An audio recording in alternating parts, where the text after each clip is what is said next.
Hello मेरे प्यारे students, क्या हाल चाल। हमें उम्मीद है आप सब स्वस्थ होंगे, मस्त होंगे और आप सबकी तैयारी एकदम शानदार तरीके से चल रही होगी। तो स्वागत है एक बार फिर से बहुत ही शानदार ज़बरदस्त UP-SSC एएनएम के फीमेल हेल्थ वर्कर के नर्सिंग क्लास में। तो पढ़ रहे हैं मिडवाइफरी का लेक्चर नंबर 45। तो पिछले वर्ष के पूछे हुए गए महत्वपूर्ण क्वेश्चनों के साथ 30 क्वेश्चन आज के सेशन में करने वाले हैं। तो सारे क्वेश्चन को आप ध्यानपूर्वक देखिएगा और सेशन पसंद आएगा तो लाइक शेयर जरूर कर दीजिएगा। तो यदि UP ANM, Bihar ANM, Rajasthan ANM, DSSB, all state, किसी भी स्टेट के एएनएम की तैयारी कर रहे हैं और आपने इस वीडियो को प्ले किया तो आपने सही वीडियो प्ले किया, क्योंकि ये सारे स्टेट एएनएम के लिए क्या है, सेशन महत्वपूर्ण होने वाला है। तो आइए शुरुआत करते हैं सेशन की। तो 30 क्वेश्चन करेंगे और आप 30 क्वेश्चन के आंसर देने की कोशिश कीजिएगा और लास्ट में कमेंट में बताइएगा कि आपके कितने क्वेश्चन सही हो रहे हैं। तो आइए शुरुआत करते हैं सेशन की, समय न बर्बाद करते हुए। गर्भावस्था में सुपीरियर वेना कावा सिंड्रोम का मुख्य कारण क्या है? गर्भावस्था में सुपीरियर वेना कावा सिंड्रोम का मुख्य कारण क्या है? बढ़ा हुआ गर्भाशय, हृदय रोग, फेफड़ों का संक्रमण या मस्तिष्क विकार। तो कह रहा है गर्भावस्था में सुपीरियर वेना कावा सिंड्रोम का मुख्य कारण क्या है? तो बढ़ा हुआ गर्भाशय, यानी ऑप्शन नंबर ए हो जाएगा हमारा सही। तो बढ़ते हैं आगे।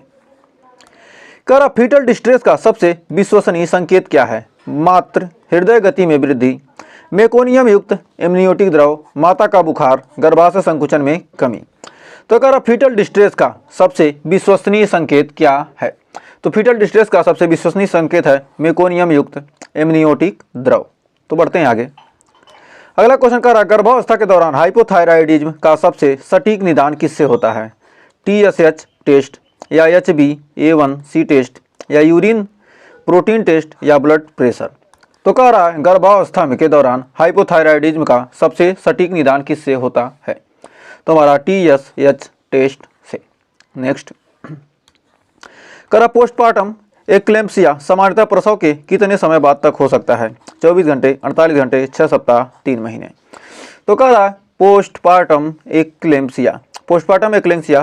एक्लेम्पसिया सामान्यतः प्रसव के कितने समय बाद तक हो सकता है? तो कितने समय बाद तक हो सकता है? 6 सप्ताह। तो उम्मीद है यहाँ तक कोई डाउट नहीं होगा। फिर कह रहा है माइक्रोसोमिक बेबी की परिभाषा क्या है? जन्म के समय वजन क्या हो? 4000 ग्राम से अधिक हो, या गर्भकाल 37 सप्ताह से क्या हो? कम हो, या सिर की परिधि 35 सेंटीमीटर से कम हो, या लंबाई 45 सेंटीमीटर से कम हो। तो हमारा यहाँ पर राइट आंसर हो जाएगा कि माइक्रोसोमिक बेबी की परिभाषा है कि जन्म के समय वजन क्या हो? 4000 ग्राम, यानी 4 kg से क्या हो? अधिक होना चाहिए। तो उसे क्या कहेंगे? माइक्रोसोमिक बेबी कहेंगे। नेक्स्ट कह रहा है एक्टोपिक प्रेगनेंसी का सबसे सामान्य स्थान कौन सा है? फेलोपियन ट्यूब, अंडाशय, गर्भाशय ग्रीवा, उदर गुहा। तो कह रहा एक्टोपिक प्रेगनेंसी के लिए, किस प्रेगनेंसी के लिए? एक्टोपिक प्रेगनेंसी का सबसे सामान्य स्थान कौन सा होता है? तो राइट आंसर हो जाएगा फैलोपियन ट्यूब। नेक्स्ट गर्भावस्था में डीप वेन थ्रोम्बोसिस DVT का सबसे प्रभावी उपचार क्या है? Aspirin, heparin, paracetamol, iron supplement. तो कह रहा गर्भावस्था में डीप वेन थ्रोम्बोसिस यानी DVT का सबसे प्रभावी उपचार क्या है? तो DVT का सबसे प्रभावी उपचार हेपरिन है। नेक्स्ट कह रहा है गर्भावस्था में सिफिलिस के निदान के लिए कौन सा टेस्ट किया जाता है? VDRL test, ELISA test, Widal test, Mantoux test. तो कह रहा है कि गर्भावस्था में सिफिलिस के निदान के लिए कौन सा टेस्ट किया जाता है?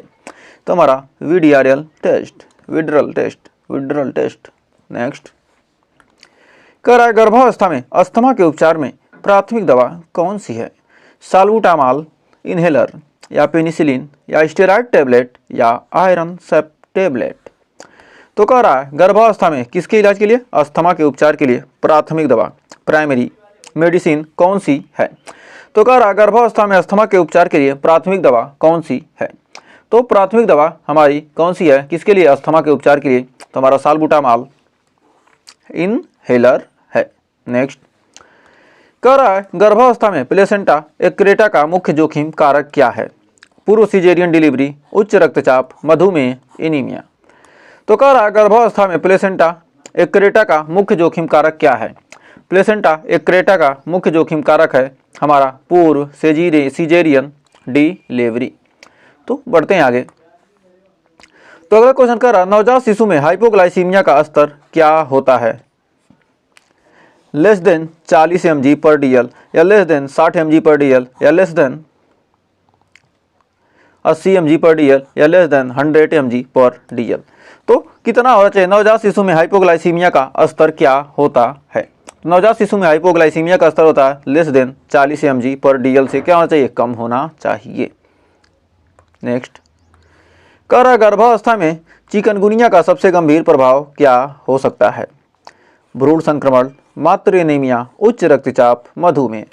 तो कह रहा है जो गर्भावस्था है उसमें चिकनगुनिया का सबसे गंभीर प्रभाव क्या हो सकता है। चिकनगुनिया से क्या हो सकता है, चिकनगुनिया होने पर क्या हो सकता है, भ्रूण संक्रमण हो सकता है। तो उम्मीद है यहाँ तक कोई डाउट ना होगा। नेक्स्ट कहता है गर्भावस्था में हाइपोथायराइडिज्म का सबसे सामान्य कारण क्या है। ग्रेव्स रोग, आयोडीन की कमी, थायराइड कैंसर, पिट्यूटरी ट्यूमर। तो कह रहा गर्भावस्था में हाइपरथायराइडिज्म का सबसे सामान्य कारण क्या है। तो गर्भावस्था में हाइपरथायराइडिज्म का सबसे सामान्य कारण क्या है। तो हमारा राइट आंसर हो जाएगा ऑप्शन नंबर ए, ग्रेव्स रोग। गर्भावस्था में हाइपरथायराइडिज्म का सबसे सामान्य कारण क्या है, ग्रेव्स रोग। तो बढ़ते हैं आगे। कह रहा है गर्भावस्था में बढ़े हुए डी डाइमर का क्या अर्थ है। थ्रोम्बोसिस का खतरा, anaemia, liver damage, kidney failure. तो कह रहा गर्भावस्था में बढ़े हुए डी डाइमर का क्या अर्थ है। तो बढ़े हुए डी डाइमर का अर्थ है थ्रोम्बोसिस का खतरा, थ्रोम्बोसिस का खतरा। नेक्स्ट कह रहा गर्भावस्था में वेरिकोस वेन्स का सबसे अच्छा उपचार क्या है। संपीडन, स्टॉकिंग्स, सर्जरी, एस्पिरिन, बिस्तर पर आराम। तो कह रहा गर्भावस्था में वेरिकोस वेन्स का सबसे अच्छा उपचार क्या है। तो 15 का हो जाएगा ऑप्शन नंबर ए, संपीडन, स्टॉकिंग्स। तो बढ़ते हैं आगे। कह रहा गर्भावस्था में सबसे कम उम्र, यंगेस्ट वाइबल एज क्या मानी जाती है। 20 सप्ताह, 24 सप्ताह, 28 सप्ताह, 32 सप्ताह। तो कह रहा गर्भावस्था में सबसे कम उम्र, यंगेस्ट वाइबल एज क्या मानी जाती है। तो हमारा 16 का राइट आंसर होगा ऑप्शन नंबर बी, 24 सप्ताह। नेक्स्ट कह रहा गर्भावस्था में लीवर फंक्शन टेस्ट में किस एंजाइम का बढ़ना सबसे महत्वपूर्ण है। ALT, amylase, CPK, LDH। तो कह रहा गर्भावस्था में लीवर फंक्शन टेस्ट में किस एंजाइम का बढ़ना सबसे महत्वपूर्ण है। तो 17 का हो जाएगा ऑप्शन नंबर ए, ALT। तो बढ़ते हैं आगे। कह रहा गर्भावस्था में कार्पल टनल सिंड्रोम का मुख्य कारण क्या है। तरल प्रतिधारण, कैल्शियम की कमी, विटामिन डी की कमी, आयरन की कमी। तो कह रहा गर्भावस्था में कार्पल टनल सिंड्रोम का मुख्य कारण क्या है। तो 18 का हो जाएगा ऑप्शन नंबर ए, तरल प्रतिधारण। तो हमारा हो जाएगा ऑप्शन नंबर ए, तरल प्रतिधारण। तो बढ़ते हैं आगे। कह रहा गर्भावस्था में सबसे सुरक्षित एंटीबायोटिक कौन सी है। Penicillin, tetracycline, floxacin, gentamicin. तो कह रहा गर्भावस्था में सबसे सुरक्षित एंटीबायोटिक्स कौन सी है। तो गर्भावस्था में सबसे सुरक्षित एंटीबायोटिक्स है पेनिसिलिन, यानी ऑप्शन नंबर ए हो जाएगा सही। नेक्स्ट कह रहा गर्भावस्था में पायरियाडोंटल रोग का मुख्य कारण क्या है। हार्मोनल परिवर्तन, विटामिन सी की कमी, कैल्शियम अधिकता, फ्लोराइड की कमी। तो कह रहा गर्भावस्था में पायरियाडोंटल रोग का मुख्य कारण क्या है। तो हमारा 20 का हो जाएगा ऑप्शन नंबर ए, हार्मोनल परिवर्तन। तो बढ़ते हैं आगे। कह रहा गर्भावस्था में सबसे खतरनाक मलेरिया किस परजीवी से होता है। प्लाज्मोडियम फाल्सिपेरम, प्लाज्मोडियम वीवैक्स या प्लाज्मोडियम ओवेल या प्लाज्मोडियम मलेरिये। तो कह रहा गर्भावस्था में सबसे खतरनाक मलेरिया किस परजीवी से होता है। तो गर्भावस्था में सबसे खतरनाक मलेरिया किस परजीवी से होता है, प्लाज्मोडियम फाल्सिपेरम। नेक्स्ट कह रहा गर्भावस्था में हेपेटाइटिस ई का सबसे गंभीर प्रभाव क्या हो सकता है। मातृ मृत्यु, भ्रूण विकृत, प्री एक्लेम्सिया, गर्भपात। तो कह रहा गर्भावस्था में हेपेटाइटिस ई का सबसे गंभीर प्रभाव क्या हो सकता है। मातृ मृत्यु यानी ऑप्शन नंबर ए हो जाएगा सही। नेक्स्ट, गर्भावस्था में सबसे सामान्य हृदय रोग क्या कौन सा है? माइट्रल स्टेनोसिस, स्क्लेरोसिस या कार्डियोमायोपैथी या हाइपरटेंसिव हार्ट डिजीज। तो अगर गर्भावस्था में सबसे सामान्य हृदय रोग कौन सा है? तो गर्भावस्था में सबसे सामान्य हृदय रोग कौन सा है? तो राइट आंसर हो जाएगा माइट्रल स्टेनोसिस। नेक्स्ट, गर्भावस्था में सबसे सुरक्षित एनाल्जेसिक कौन सी है? पैरासीटामॉल, एस्पिरिन, आइबुप्रोफेन या डाइक्लोफेनाक। तो गर्भावस्था में सबसे सुरक्षित एनाल्जेसिक कौन सी है? तो हमारा 24 का राइट आंसर होगा option number A paracetamol.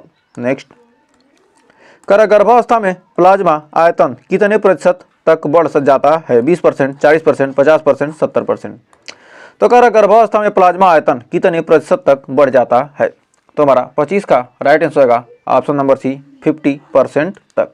Next, गर्भावस्था में वारफेरिन का उपयोग क्यों निषिद्ध है? भ्रूण विकृत का खतरा, मातृ एनीमिया, गर्भाशय संकुचन, दूध उत्पादन में कमी। तो गर्भावस्था में वारफेरिन का उपयोग क्यों निषिद्ध है? तो हमारा 26 का राइट आंसर होगा ऑप्शन नंबर ए भ्रूण विकृत का खतरा के कारण। नेक्स्ट, गर्भावस्था में सबसे सामान्य न्यूरोलॉजिकल समस्या कौन सी है? माइग्रेन, मिर्गी, मल्टीपल स्क्लेरोसिस या पार्किंसंस रोग। तो गर्भावस्था में सबसे सामान्य न्यूरोलॉजिकल समस्या क्या है? तो सबसे सामान्य न्यूरोलॉजिकल समस्या है माइग्रेन यानी ऑप्शन नंबर ए। गर्भावस्था में सबसे सामान्य न्यूरोलॉजिकल समस्या कौन सी है? मूत्र मार्ग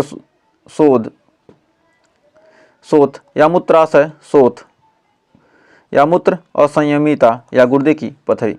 तो गर्भावस्था में सबसे सामान्य न्यूरोलॉजिकल समस्या कौन सी है? तो हमारा मूत्र असंयमिता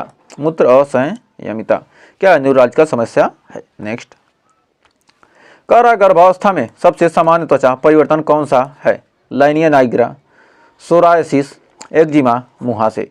तो हमारा यहाँ पर राइट आंसर हो जाएगा लाइनिया निग्रा। किसके लिए? गर्भावस्था में सबसे सामान्य त्वचा परिवर्तन कौन सा है? लाइनिया निग्रा है। तो हमें उम्मीद है यहाँ तक आपको कोई डाउट नहीं होगा। तो बढ़ते हैं लास्ट क्वेश्चन की तरफ।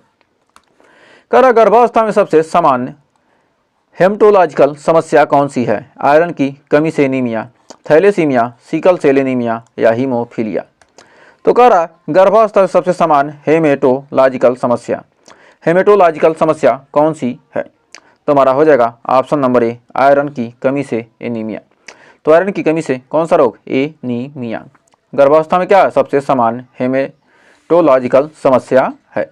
तो हमें उम्मीद है यहाँ तक आपको कोई डाउट नहीं होगा। 30 क्वेश्चन में आपके कितने सही हैं हमें कमेंट में ज़रूर बताइएगा। और सेशन अच्छा लगा तो सेशन को लाइक शेयर ज़रूर कीजिएगा।